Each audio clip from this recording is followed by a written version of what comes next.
Hi வணக்கம்ங்க. இன்றைக்கி ரவா உப்புமா எப்படி பண்ணுறதுன்னு சொல்லித்தரேன். ரவா ஒரு கிளாஸ் எடுத்துருக்குறேங்க. வறுத்து வச்சுக்கணும்.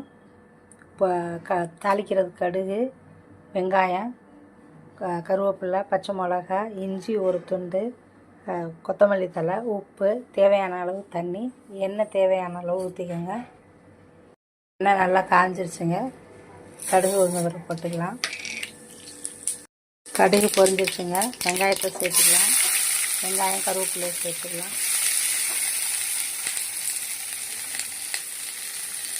வெங்காயம் வதங்குறதுக்கு கொஞ்சம் உப்பு சேர்த்துக்கோங்க. நல்லா வதங்கிட்டோம். அதான் நல்லா சாஃப்டாக வதங்கும். இதை கூட கொஞ்சம் இஞ்சியையும் சேர்த்துக்கோங்க. பச்சை மிளகா சேர்த்துக்கோங்க. இப்போ இந்த ஸ்டேஜில் இப்போ கொத்தமல்லி தலையை சேர்த்து வதக்கிக்கலாங்க. வதங்கி வச்சுக்க வெங்காயம் பச்சை மிளகாலாம். இப்போ தண்ணி சேர்த்துக்கோங்க. ஒரு கிளாஸ் ரவைக்கு 1.25 கிளாஸ் ஊற்றிக்கோங்க தண்ணி. தேவையான அளவு உப்பு சேர்த்துக்கோங்க. நல்லா கொதிக்க விடுங்க. கொதிக்க விட்டதுக்கப்புறம் நம்ம ரவை போடலாம். இப்போ தண்ணி நல்லா கொதிச்சிருச்சுங்க. நல்லா கொதிக்கிட்டோம். நம்ம ரவை போடக்குள்ளே சிம்மில் வச்சுக்கோங்க. போடக்குள்ளே அதிகம் வச்சாக்கா ரொம்ப கெட்டியாயிடும். அதனால் சிம்மில் வச்சுக்கோங்க. போட்டுக்கலாங்க. சிம்மில் வச்சுக்கிட்டு ரவை போடுங்க.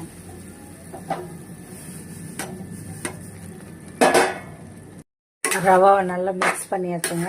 இப்படி நல்லா கொஞ்சம் திக்கான பின்னால் இப்படி நல்லா ப்ளெயின் பண்ணிக்கோங்க.